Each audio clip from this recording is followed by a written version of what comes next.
The other day I read with interest that the term dad joke has made its way into the dictionary. This is true. And when I read that, I was so delighted because suddenly I realized I wasn't the only one that was regularly subjected to my dad's sense of humor. Not only were there dad jokes, there were dad songs, and there were dad outfits, none of which were fit for public. One of the favorite things that he used to always say, particularly when me and my sister were hard at work trying to accomplish something, well, why are you trying to get ahead? You already have one.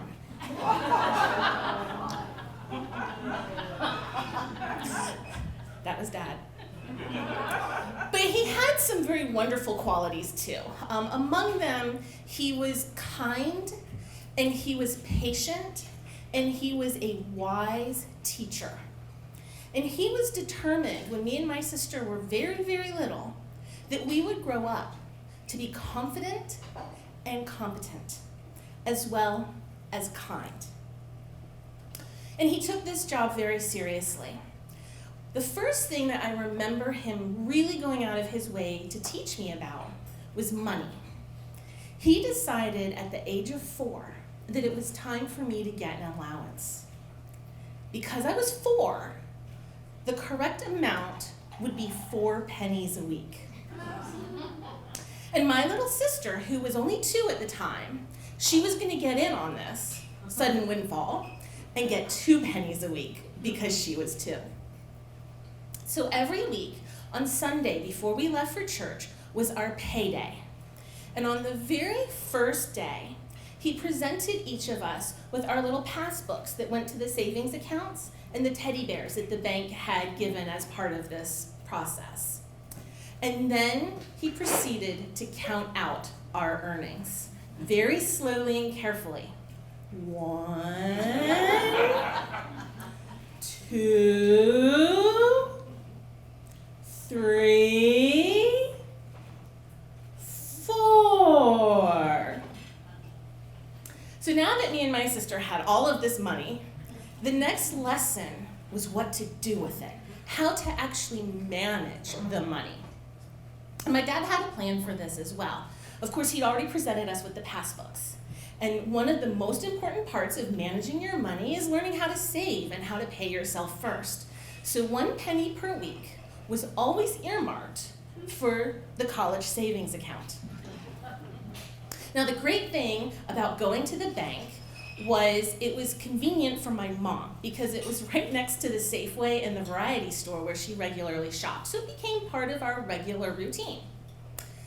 And we would go in and we would deposit our penny, and then we would get a lollipop and a stamp in our book.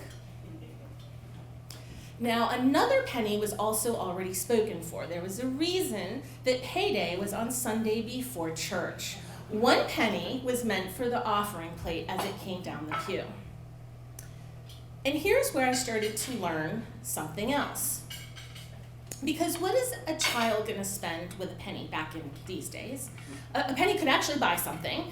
It could buy a gumball from the vending machine in the lobby area of the Safeway, or a handful of peanut M&Ms out of the vending machine at the Post Exchange. So I could get 3 different types of candy, the bank lollipop, the M&Ms, and the gumball, and then I could give my penny to God.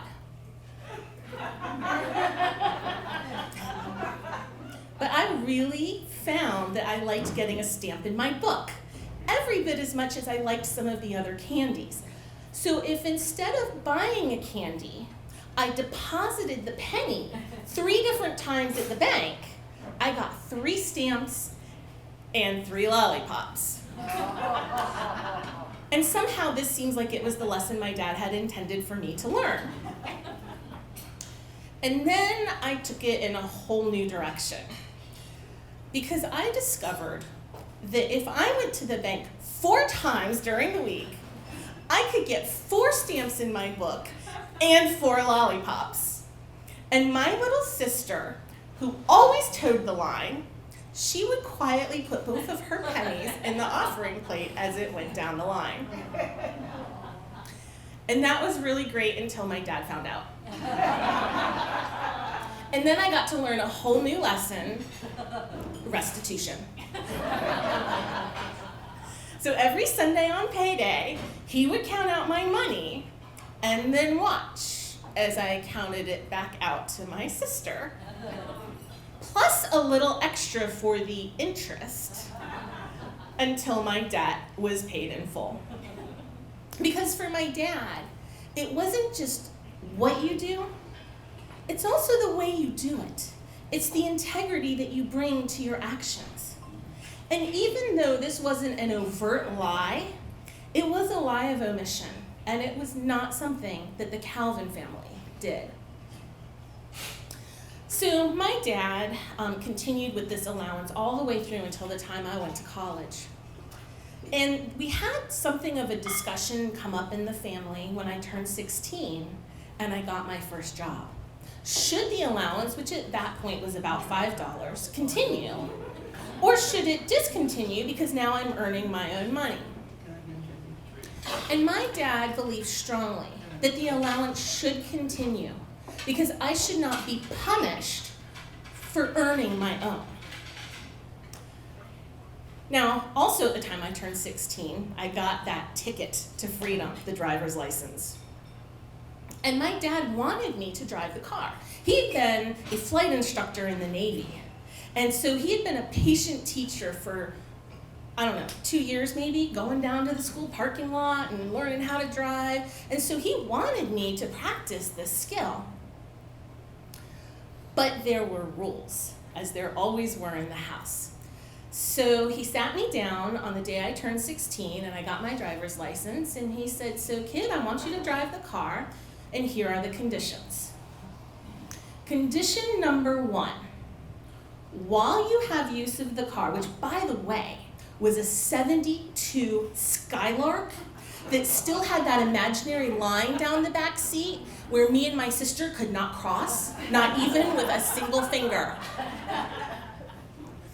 I could have use of this car every week as long as I ran errands for the family. This might include picking something up from the store, taking my sister to piano lessons, and sometimes when I missed the bus, getting myself to school. Condition 2 was I could have use of the car on any week that I earned $5. Now, he was very clear to specify that this was not that I made $20 babysitting the first week of the month and then I was good for the whole rest of it. No, I had to have a reliable source of $5 every week. And although I had a portfolio of great babysitting clients, I didn't feel comfortable enough that that was going to get me as far away from my family as I needed to go every week. I needed it. So that very first week after I turned 16, I drove the Skylark down to the McDonald's where I filled out my very first job application. And that was followed a few minutes later by my very first job interview, which was followed by my very first job. And what I didn't know when I went to McDonald's was how much I was going to love working. Now, I had liked school, I had liked drill team and marching band and all of my activities, but there was something special about putting on a uniform that had a name tag with it. And going to a place where I had specific responsibilities that I had to fulfill, and they were counting on me. Looking up on that schedule and seeing the shifts that I would cover, and then every 2 weeks, having a paycheck. And as I had been in the habit of doing, every 2 weeks I took that paycheck and my allowance and I deposited it in my college savings account. Now, a couple times I thought, you should really loosen up and spend some of that money. You've worked so hard to earn it. And I remember seeing this blouse that I wanted so badly at the Boscovs. And so the next week when I got my paycheck, I saved enough out so that I could buy it. And it was red with little blue dots, and I loved it. But when I got it home and I clipped the tags off of it, and I wore it the first time, I realized it didn't look as good as the money would have looked in my account. And so I didn't do a lot of splurges like that. And then presently, I went off to college, George Mason University, and in a decent amount of time, I managed to graduate. I wanted it to be quick because it's not cheap, and so there was no reason to delay, but I also was working my way through school, and so, you know, it took the time that it took, and when I managed to graduate, I had just a little tiny bit left in my savings account, and I had some income from my aunts and uncles and other well-wishing family members. Here you go, graduation, go get a job. And suddenly, I got really spendy.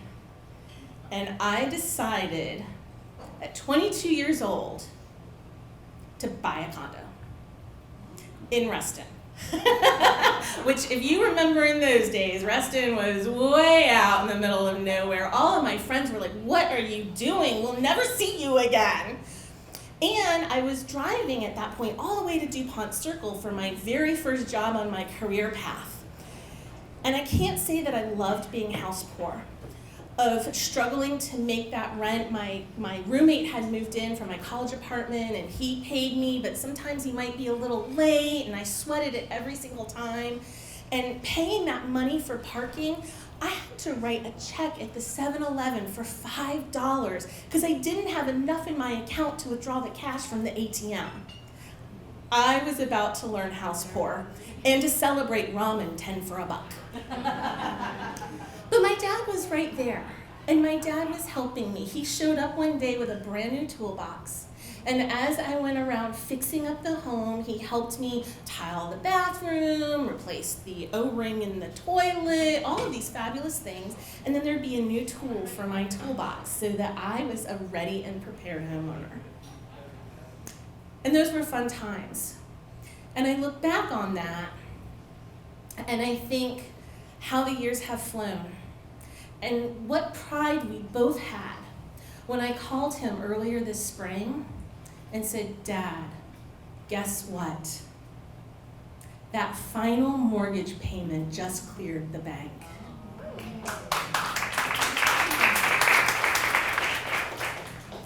So I think back to my dad.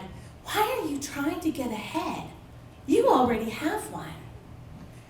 Thanks to my dad, he's right. Not only do I have one, I know how to use it.